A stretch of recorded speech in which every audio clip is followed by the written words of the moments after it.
Olá pessoal, eu sou o Henri Miléo e estamos começando mais um episódio do Expresso, que é a versão mais enxuta do podcast do Café e Fotografia, porque vocês sabem, a gente tem aquela versão tradicional onde eu, o Hamilton Zambianchi e o André Rodrigues discutimos temas relacionados à fotografia, mas a gente tem essa versão aqui também, que como todo bom expresso é mais curta.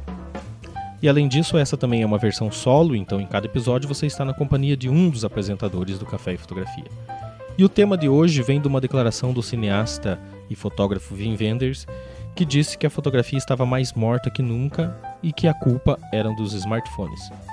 Mas antes de entrar diretamente nesse assunto, eu vou soltar a vinheta, pegar meu cafezinho e já volto.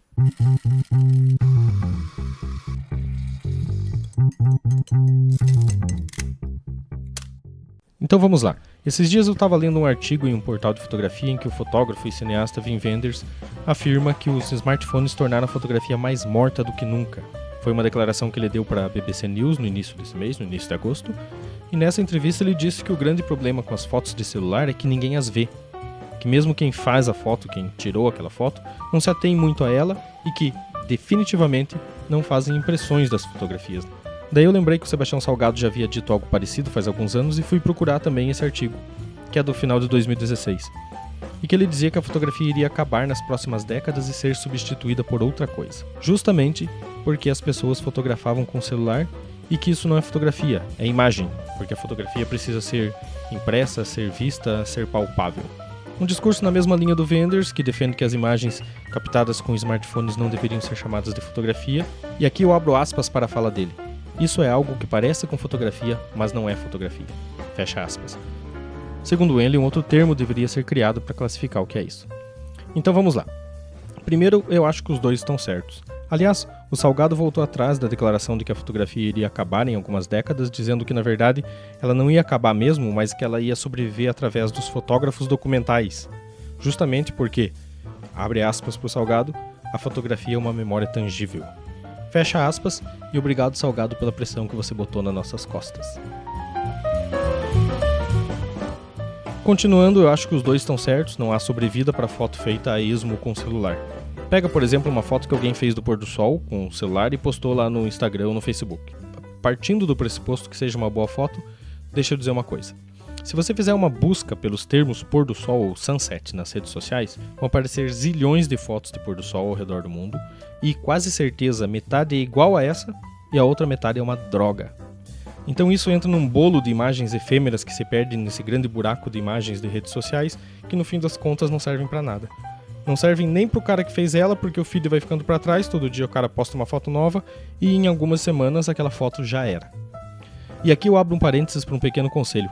Pessoal, uma foto que não tenha conteúdo, que não diga algo, que não instigue uma reflexão ou um pensamento, que não faça parte de uma história, ou que não mexa com algum sentimento mais profundo do que apenas admirar por ser uma fotinho bonitinha ou algo do tipo, não vale a pena o disparo do obturador.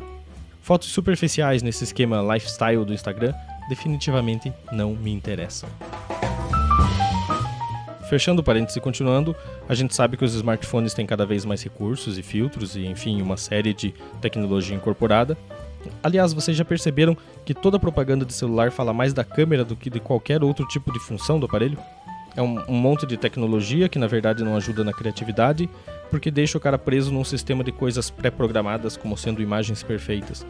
Ou, resumindo, é aquela história de que para fotografar você só precisa apertar um botão, a personificação de aparelhos inteligentes e pessoas burras. Mas por outro lado, e é daí que surge a necessidade de nós fotógrafos olharmos diferentes para essa tecnologia toda, o smartphone pode ser um grande aliado na fotografia. Eu, por exemplo, tenho pequenos ensaios feitos com o celular postados lá no meu Instagram, e isso não com o intuito de substituir minha câmera pela plataforma mobile, porque eu só troco a minha Nikon por outra Nikon. Mas é na verdade para experimentar os recursos de aplicativos, fazer um grande exercício de técnica e linguagem, para quando for preciso usar esse tipo de dispositivo, eu saber exatamente o que ele pode oferecer e até onde eu posso ir. Até porque no fotojornalismo, às vezes, tudo que você não precisa é chamar atenção com um equipamento gigantesco. Mas esse é o diferencial de um fotógrafo operando o aparelho.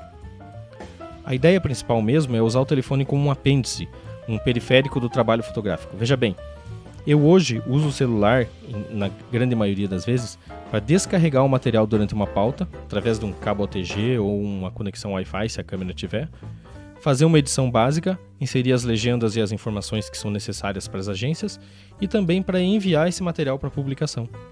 Então, resumindo e finalizando, eu acho mesmo que os smartphones mais atrapalham do que ajudam, mas isso se você pensar no universo da fotografia pelo viés da produção e consumo de boas imagens. De fotografia de verdade mesmo, e não esse pôr do sol, praia e prato e comida por aí. Mas eles podem ser muito úteis se você usar mais como um equipamento para agregar ao seu trabalho. É aquela velha história de pensar antes de apertar o botão. No final das contas, eles só atrapalham porque os fotógrafos profissionais também estão entrando nesse turbilhão de fotografia efêmera, que é algo que a gente deveria deixar, na verdade, só para aqueles muito, mas muito amadores. E é isso, eu fico por aqui. Curtam a página do Café e Fotografia no Facebook, é por lá que você entra em contato com a gente e fica sabendo das novidades e das ações que a gente faz através do Café e Fotografia, como workshops, palestras, consultorias e os encontros do café. Assinem também aqui o podcast para não perder nenhum episódio, você pode escutar ele no seu agregador preferido, a gente está lá no Castbox, SoundCloud, iTunes, Google Podcast e também tem uma versão lá no nosso canal no YouTube. Até mais, tchau!